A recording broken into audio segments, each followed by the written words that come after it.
Hey there everyone, Julie B from Be Smart Social Media back with some more social media tips to help you and your business. So Instagram stories have been around for a while. They're not really new, and we actually have stories on Facebook now and there's just stories everywhere. So how can Instagram stories help your business or help some of your clients' businesses? Well, let's just cover some basics first. So an Instagram story is something that shows up when you're on Instagram and you see on somebody's profile picture, there's usually like a little circle that goes around the outside of it. That means they have a recent story that they've done.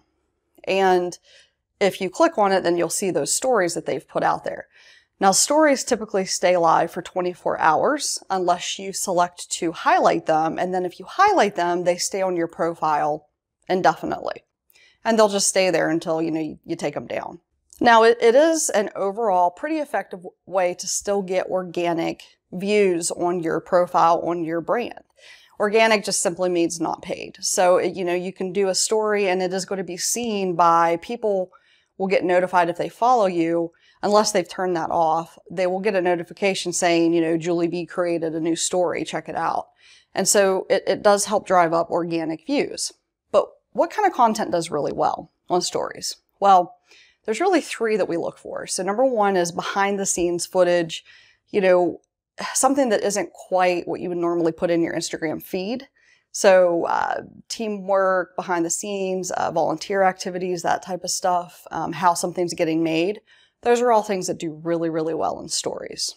Another thing that does well in stories, and this is especially for anybody who, especially for like e-commerce or consumer product brands, time-sensitive information. So if you're running a special or a discount or something along a contest, for example, those types of things, the things that are time-sensitive, you want to at least do a story about that. You might combine it with an Instagram post, but you want to do a story about that as well, because that's, again, it's going to get that attention a lot more quickly and it's going to get more attention to your profile. So whatever it is that you're doing that's time-sensitive, that is going to be helpful to get some eyeballs on that special or discount or contest, whatever it is.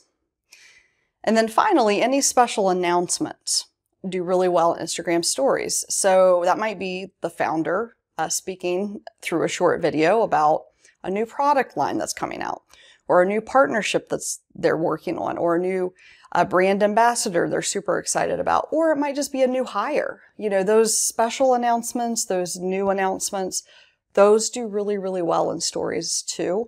Those three things are really good content for stories. So you want to make sure that if you have, a promotion or some type of time-sensitive material, behind the scenes footage of your company, or some type of special announcement that is kind of outside of the norm, those are things that you want to really try to create a story about on Instagram. To help boost the engagement a little bit more, Instagram also has all of these really cool features that enable people to interact with your story. So you can run a poll on Instagram stories. You can ask a question, a yes or no question. You can add hashtags. You can do all kinds of things. And adding a little bit of that interactivity on there helps boost the engagement with the story, which helps the story do better overall. So just keep that in mind as you are doing stories. So if you have any questions about how to make Instagram stories effective for your business or for, a client's business, don't hesitate to reach out. I'd love to talk you through that and answer any questions you have. Thanks for watching, and I'll be back with more tips to help your business use social media marketing later on.